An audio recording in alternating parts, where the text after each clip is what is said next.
Hello friends, स्वागत है अपने यूट्यूब चैनल राजस्थान हब पे। हम बात कर रहे थे व्याकरण के बारे में। हमने व्याकरण के तीन भेदों के बारे में बताया था। एक वर्ण विचार, वाक्य विचार और शब्द विचार। हमने वर्ण विचार संपूर्ण तरीके से पढ़ लिया, यानी कि वर्ण क्या होता है। वर्ण वह होता है यानी कि किसी शब्द का सबसे छोटा रूप क्या है, वर्ण होता है, जिसके हम और अधिक टुकड़े नहीं कर सकते हैं। इसी प्रकार हमने वर्ण यानी वर्णों के भेद, स्वर और व्यंजन के बारे में चर्चा की। व्यंजन का हमने पूरी तरह से विस्तार से अध्ययन किया। अब इसके बाद हम 2 नंबर पर पढ़ेंगे व्याकरण का भेद। अब बात कर लेते हैं एक बार वापस व्याकरण। व्याकरण के बारे में हमने बताया था कि ये 3 प्रकार की होती है, यानी व्याकरण के भेद 3 टाइप के होते हैं। हमने पढ़ लिया वर्ण विचार। 2 नंबर पर क्या होगा, शब्द विचार, और एक वाक्य विचार। हमने वर्ण विचार को कंप्लीट पढ़ लिया है। हमने इसकी 7-8 क्लास में इसको कंप्लीट कर लिया था। इसके अंदर बहुत ही अच्छी तरीके से हमने इस क्लास को कंप्लीट की थी। अब 2 नंबर पे आज से बात करेंगे हम शब्द विचार की, यानी कि व्याकरण का एक कौन सा भेद होगा 2 नंबर पे।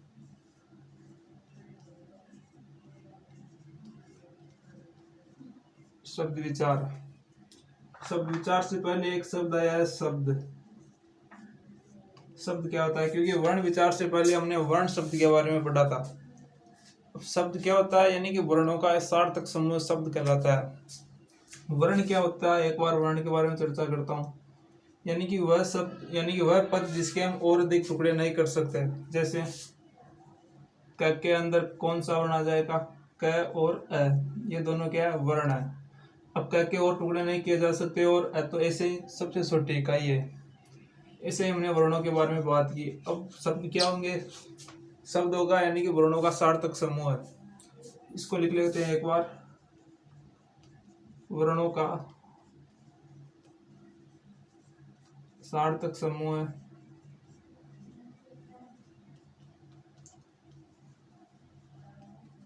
शब्द कहलाता है। कैसे, एक शब्द है, एक वर्ण लिख लेते हैं, क म ल, तो इसका शब्द क्या हो जाएगा, कम्मल। यानी कि वर्णों का सार्थक समूह जो व्याकरण की दृष्टि से अशुद्ध ना हो। अब एक हमारे गुरु जी आए थे, कामता प्रसाद गुरु। उन्होंने शब्द को कैसे कहा, यानी कि उन्होंने बताया कि एक या एक से अधिक अक्षरों से बनी बनी हुई स्वतंत्र सार्थक ध्वनि शब्द कहलाती है। मतलब महेश, मोहन, राम, या एक से अधिक स्वतंत्र सार्थक ध्वनि ही क्या है, शब्द है। एक लिख लेते हैं हम। पूछ लेता है कामता प्रसाद के अनुसार शब्द क्या है। प्रसाद गुरु जी के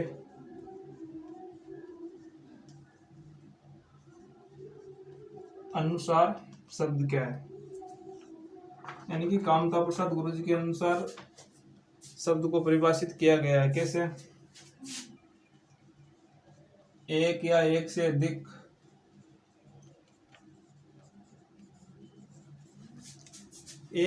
से अधिक अक्षरों से बनी हुई स्वतंत्र सार्थक ध्वनियां, एक या एक से अधिक अक्षरों से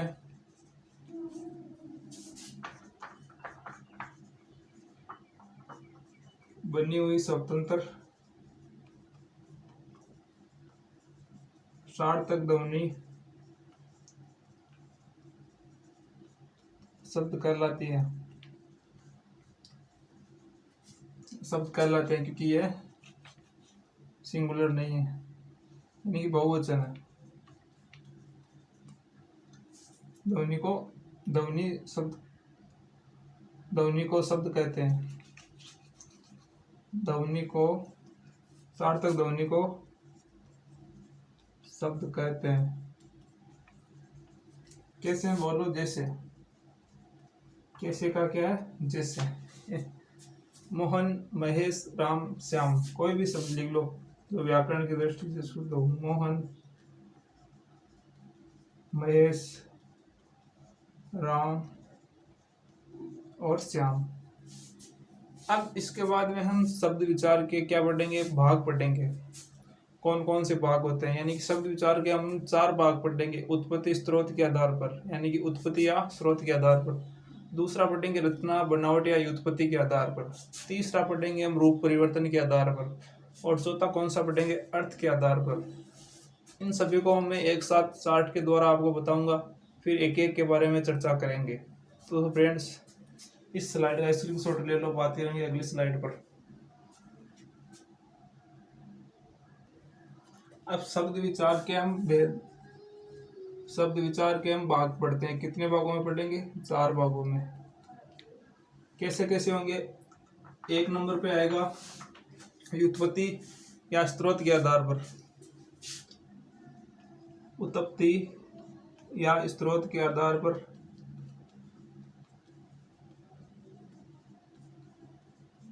उत्पत्ति या स्रोत के आधार पर शब्द कितने प्रकार के होंगे, 5 प्रकार के होंगे। कौन कौन से, इसमें लिख लो। 1 नंबर तत्सम, 2 नंबर पे आएगा तद्भव, 3 नंबर पर आएगा देशज, 4 नंबर पर आएगा विदेशज,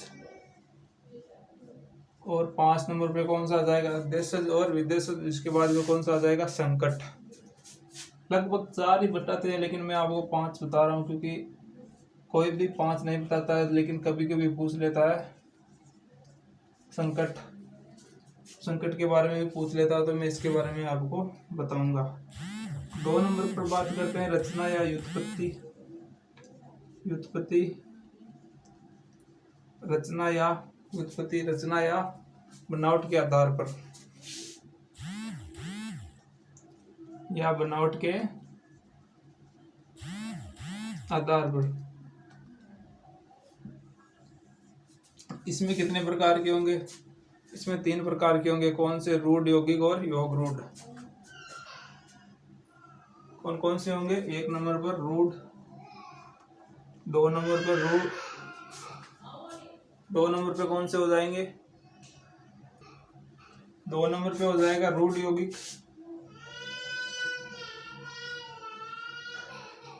यौगिक, 3 नंबर पे कौन सा हो जाएगा, यौगिक, 3 नंबर पे हो जाएगा यौगिक।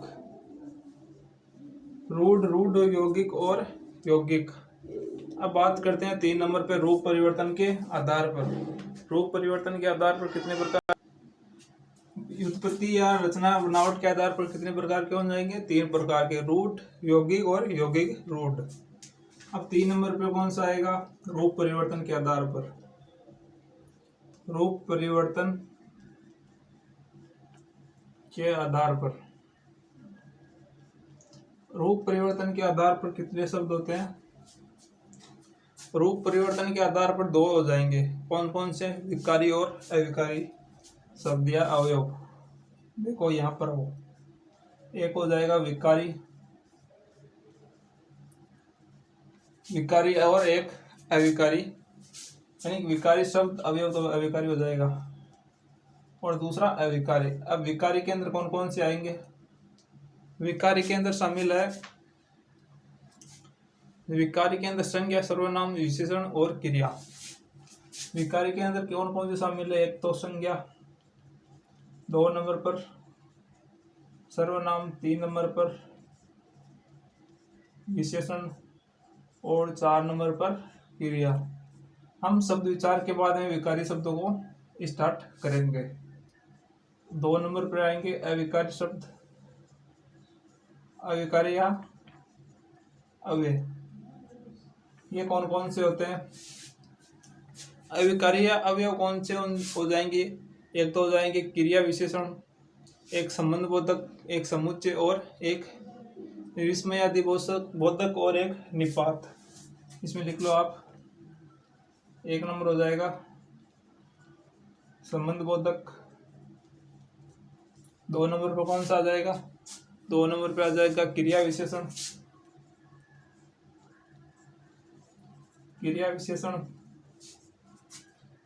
3 नंबर पे आ जाएगा संबंध बोधक, क्रिया विशेषण और विस्मयादि बोधक और निपात।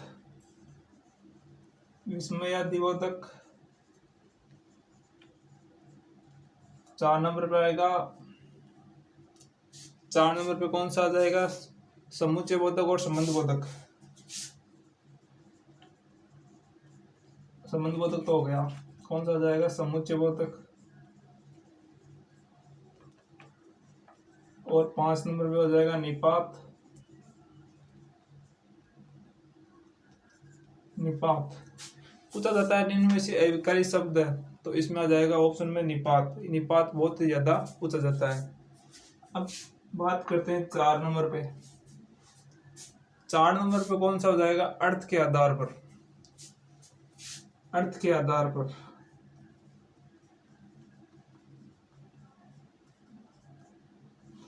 अर्थ के आधार पर शब्दों को कितने भागों में बांटा गया है? अर्थ के आधार पर मैं आपको बता देता हूँ। एकार्थी शब्द, अनेकार्थी शब्द, पर्यायवाची, विलोम, युग्म, शब्द समूह, संज्ञा, शब्द समूह, एक शब्द हेतु शब्द, समान प्रतीक वाले शब्द, भिन्नार्थक शब्द और समूहवाची शब्द। यानी कि जितने ही आपके वोकेब यानी कि वो मुहावरे जो भी होंगे वन वर्ड, उसमें शामिल हो जाएंगे किसमें? अर्थ के आधार पर, जिसमें एक अर्थ होगा और उसके अलग अलग शब्द के निकलेंगे। जैसे आकाश, आकाश का विलोम शब्द पूछ लेता है, पर्यायवाची शब्द पूछ लेता है, वो एक अलग मैटर है। इसको हम बहुत ही अलग तरीके से पढ़ेंगे। तो हम पहले स्टार्ट करते हैं किसको? उत्पत्ति या स्रोत के आधार पर। आज में पढ़ेंगे तत्सम और तद्भव शब्द। 2 शब्दों को बहुत गहन तरीके से अध्ययन करते हैं। चलो इसका स्क्रीनशॉट ले लिया जाए। अब 1 नंबर पे हम पढ़ेंगे कौन सा? उत्पत्ति या स्रोत के आधार पर। उत्पत्ति या स्रोत के आधार पर कौन कौन से शब्द है? इसमें आएगा 1 नंबर पे तत्सम। तत्सम शब्द। तत्सम शब्द। अब तत्सम को क्या लिख सकते हैं हम? तत् प्लस सम। तत् का अर्थ क्या हो सकता है? तत् का होगा उसके, और सम मतलब समान। तत्सम का मतलब, तत् का मतलब उसके और सम का मतलब समान या संस्कृत, संस्कृत के समान। संस्कृत के समान। तत्सम क्या होंगे? यानी कि संस्कृत भाषा के शब्द कौन से शब्द होंगे? तत्समक शब्द होंगे। अब बात करते हैं तत्सम शब्दों की। यानी कि जो शब्द संस्कृत से हूबहू लिए जाते हैं, यानी कि संस्कृत भाषा के वे शब्द जो हिंदी भाषा में जो कहते हो प्रयोग किए जाते हैं, कौन से शब्द कहलाते हैं? तत्समक शब्द कहलाते हैं। देखो, यानी कि संस्कृत भाषा के शब्द, संस्कृत भाषा के वे शब्द जो हिंदी भाषा में हूबहू या जो कहते हो प्रयोग में लिए जाते हैं, तत्सम शब्द कहलाते हैं।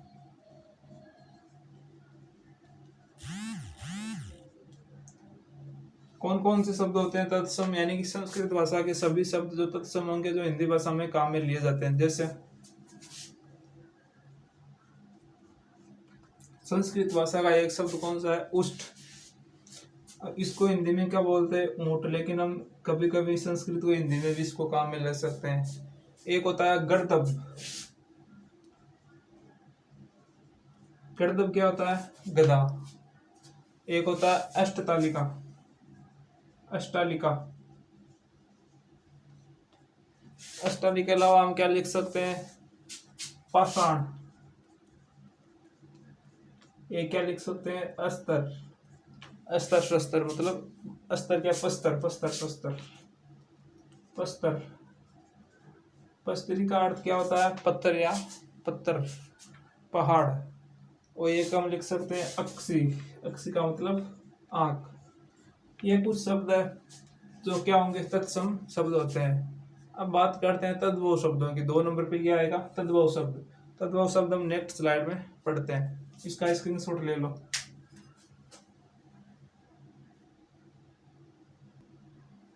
दो नंबर पे कौन सा आएगा? तद्भव शब्द। तद्भव शब्द। तद्भव का अर्थ कैसे लिख सकते हैं? तद प्लस भव। तद का हमने पहले पढ़ा था उसके, और भव का अर्थ क्या हो जाएगा? भव का अर्थ क्या होगा? पैदा होना, यानी कि संस्कृत से पैदा होना। इसको लिख सकते हैं हम पैदा होना या संस्कृत से पैदा होना। तद्भव शब्द वह शब्द होते हैं जो संस्कृत भाषा से पैदा होते हैं, यानी कि वे शब्द जो संस्कृत से पैदा हुए हैं और संस्कृत से पैदा हुए और थोड़े से रूप परिवर्तन के साथ हिंदी में प्रयोग किए जा सकते हैं। कैसे? अब उष्ट, उष्ट को ले क्या लिखते हैं? ऊट। जैसे पर्ण, पर्ण क्या होता है? पर्ण हो जाएगा पान। इसी प्रकार गर्दभ, गर्दभ क्या होगा? गधा। और अष्टालिका क्या होगी? अटारी। इसको लिख सकते हैं जो शब्द संस्कृत से पैदा हुए हैं, पैदा हुए हैं, अर्थात थोड़े से रूप परिवर्तन के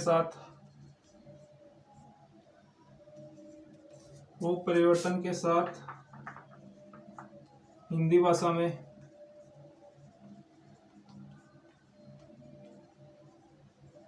प्रयुक्त होते हैं। कौन से शब्द कहलाते हैं? तद्भव शब्द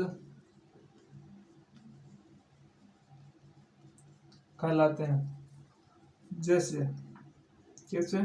जैसे एग्जाम्पल लिखा, पर्ण, गर्दभ, उष्ट, उष्ट,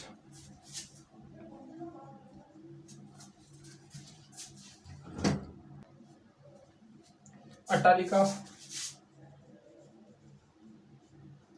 अट्टालिका। और अट्टालिका के बाद में कौन सा आ जाएगा? एक कौन सा लिखा था? पाषाण। पाषाण के बाद में हमने एक शब्द और लिखा था, उसमें तद्भव में कौन सा लिखा था? प्रस्तर, प्रस्तर, प्रस्तर। अब इसको हिंदी भाषा में लिख सकते हैं पान। गर्दभ को क्या लिख सकते हैं? गधा। उष्ट को क्या लिख सकते हैं? ऊंट। अट्टाली को, अट्टाली क्या होती है? अट्टारी। पाषाण क्या होता है? पत्थर, पत्थर या पहाड़। और पश्तरी क्या होता है? पत्थर। पाषाण मतलब पाषाण कालीन लिखते हैं, तो इसको लिख सकते हैं पूर्व या पहाड़ या पत्थर। और पस्तर क्या होता है? पत्थर होता है। यह कौन से शब्द? तद्भव शब्द है।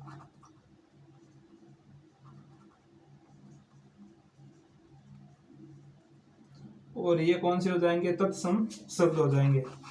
यानी कि जो संस्कृत भाषा के शब्द है उसको लिख सकते हैं हम तत्सम शब्द, और जो संस्कृत भाषा से पैदा हुए उसको क्या लिख सकते हैं? तद्भव शब्द। अब ऐसे तो हमने इसको लिख लिया, लेकिन तद्भव और तत्सम को हम पहचानेंगे कैसे? इसका क्या उपाय है? तो तत्सम और तद्भव को पहचानने के कुछ नियम होते हैं, 7, 8 या 10 नियम हैं, जो मैं आपको अगली क्लास में पढ़ाऊंगा। यह नियमों से आप किसी भी को शब्द को पहचान सकते हैं कि या तत्सम या तद्भव। एग्जाम में कोई नहीं पूछा है क्या तद्भव और तत्सम की परिभाषा लिखो। एग्जाम में क्वेश्चन आएगा निम्न में से तत्सम शब्द है या तद्भव शब्द है, तो उसमें आपको पहचानना है कि कौन सा तद्भव और तत्सम शब्द है। आज का वीडियो अच्छा लगे तो वीडियो को लाइक करना मत भूलना, और चैनल को शेयर एंड सब्सक्राइब करना आपकी जिम्मेदारी रहेगी। Okay friends, thank you.